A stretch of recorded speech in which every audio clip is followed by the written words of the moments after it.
कहते हैं कि जिसका कोई नहीं उसका दिल्ली का जंतर मंतर है। कम से कम वहां जाकर अपनी शिकायत तो रखी जा सकती है। ये अलग बात है कि अब मीडिया के पास यहाँ पर पहुंचकर विरोध करने वालों तक पहुंचने के लिए वक्त बहुत कम रह गया है। इसी जंतर मंतर पर अब कई ऐसे लोगों ने प्रदर्शन शुरू किया है जिन्होंने 2018 में staff selection commission general duty constable भर्ती परीक्षा पूरी तरह पास कर ली थी। इसके बावजूद इनमें से हजारों को नौकरी दी ही नहीं गई। ये तब है जब खुद सरकार कह चुकी है कि केंद्रीय सुरक्षा बल जो है उसमें करीब 1 लाख वैकेंसी है, खाली जगह है। परीक्षा पास करने वाले इन लोगों का आरोप है कि उन्हें नौकरी देने के बजाय अब सरकार ने नई भर्तियों के लिए आवेदन मांगने शुरू कर दिए हैं। ये लोग फिजिकल और मेडिकल भी पास कर चुके हैं और अब तो कई के लिए सरकारी नौकरी ज्वाइन करने की उम्र भी निकल गई है या निकलने वाली है। राजीव रंजन की रिपोर्ट।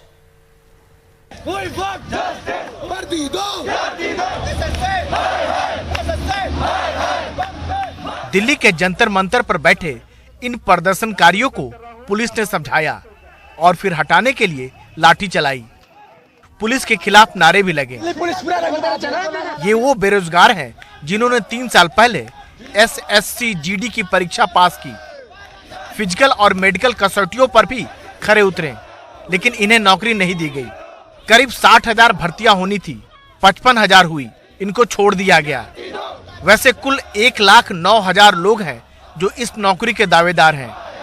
इनमें से कई की उम्र किसी सरकारी नौकरी के लिए निकल भी गई। मेरे 3 सिस्टर हैं, ना उनकी अभी शादी की है। हम बहुत ही गरीब परिवार से हैं सर। रहने के लिए एक झोपड़ी है और नहीं किसी ना रहने के लिए कुछ भी नहीं है। माँ का एक सहारा था, मेहनत मजदूरी करके उसने मेरे को कोचिंग करवाई, कोचिंग की फीसें भरी और 3 साल मेरे को तैयार करने के बाद भी मैं 0.02 से रह गया SSC GD में।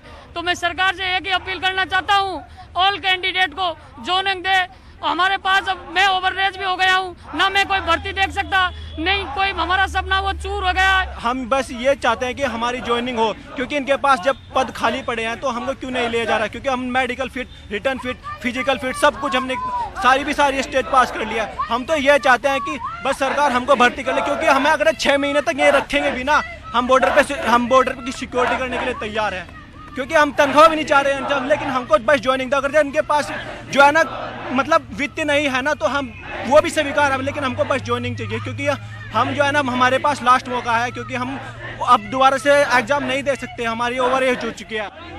अपनी कहानी बताते मेघा डबरवाल की आंखें डबडबा जाती है। मैट्रिक पास योग्यता वाले इस पद में मेघा M.Com है, NCC का भी सर्टिफिकेट है, पर भर्ती नहीं हो पाई। जो पास हुए उनके लिए पैरामिलिट्री फोर्स में सिपाही बनने का रास्ता साफ हुआ। आज तक का इतिहास उठा के देख लीजिए, फाइनल ईयर में अगर किसी लड़की को NCC मिली होगी तो मैंने फाइनल ईयर में NCC इसलिए ली थी कि मैं आगे चल के देश की सेवा कर सकूं।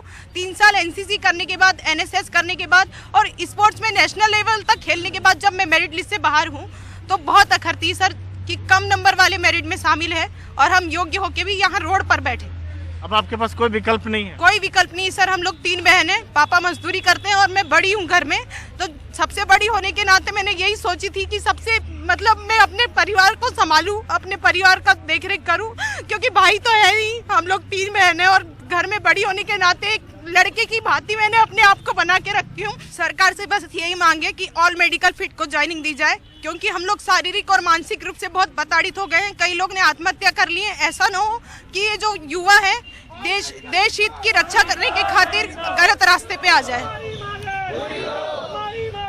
मेघा अकेले नहीं, यहाँ हर युवा का अपना दर्द, अपनी कहानी है। पश्चिम बंगाल के सुष्मिता के घर में कोई कमाने वाला नहीं। अगर हमें नौकरी मिल जाती तो मेरा जो छोटा भाई है वो अच्छे से पढ़ पाएगी, खाना खा पाएगी। तो लगता है आपके सारे सपने आपके लगभग टूट गए हैं? सारे सपने टूट गए हैं सर।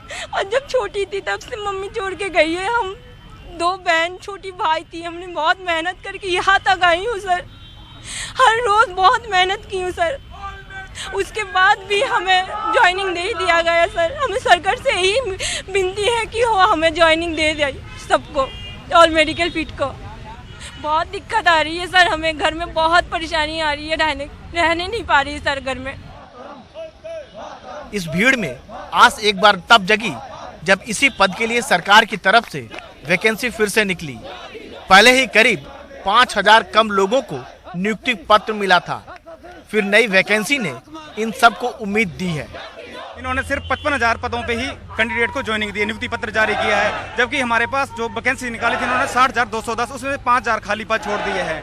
और अभी नित्यानंद राय जी ने अभी संसद भवन में अपना बयान दिया था कि केंद्रीय बलों में 1,09,000 पद जो हैं वो खाली पड़े हुए हैं ऑलरेडी। तो हम 55,000 जो बचे हुए कैंडिडेट हैं उनको क्यों नहीं ले रहे हैं? देश के लिए आप लोग कुछ करना चाह रहे हैं आप लोग? जी, इसीलिए तो हम यहाँ आए हैं, इसीलिए तो हम यहाँ धरने के लिए आए, नहीं तो बैठे रहते घर पे। हम देश की देश की सेवा ही करने तो आए हैं, हमारी बहनें भी कर रहे हैं। सरकार कहती है बेटी पढ़ाओ बेटी बचाओ, लेकिन सड़क पे बैठाओ, क्या यही नीति है सरकार की? गौरतलब है कि पिछले साल सितंबर में गृह राज्य मंत्री ने संसद में बयान दिया है कि केंद्रीय पुलिस बलों में 1 लाख पद खाली पड़े हैं। अब ये धक्के खा रहे हैं 3 साल से, और वो भी 1,09,000 मेडिकल फिट हुए, यानी कि 50-50 यहाँ भी चल गया, यानी 54,000 वहाँ ले लिए और 54 ये सड़क पे छोड़ दिए। ये गंभीर सवाल है। रोना लंबी भर्ती प्रक्रिया का भी है।